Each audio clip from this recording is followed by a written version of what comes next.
বহুত আছে, একো নাই, শূন্য। প্ৰজন্মক আমি ক'ত থৈ যাম, প্ৰজন্মক কেনেধৰণে থৈ যাম, কাৰ বাবে থৈ যাম, কি ৰাস্তাত পেলাই যাম, সেই পুৰুধাসকলে তাহানিতে ভাবি ভাবি আমাৰ পৰিণাতি, আমাৰ নাতিহঁতে এইবিলাক হ'ব, এইবিলাক কৰিব, ইত্যাদি কৰিব, ভাল মানুহ হ'ব, এইবিলাক চব চিন্তা কৰি কৰি থৈ গুচি গ'ল।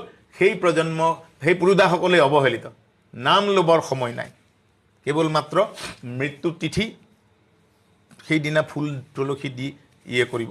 জীয়াই থাকোঁতে কাৰো সেই সাধক বা সেই জীৱন কষ্ট কৰি হেৰি কৰা মানুহজনৰ কাৰণে জীয়াই থাকোঁতে ইয়াত একো নাই। ঘৰতে অৱহেলিত, চব দেখি আছোঁ, ঘৰতে অৱহেলিত। নিজৰ আত্মীয়, যিসকলে আত্মীয় চেতনাৰে লগে লগে ফুৰে, সেইসকলেই কৰে। এইটো মানুহৰ স্বভাৱেই বুলি ধৰি।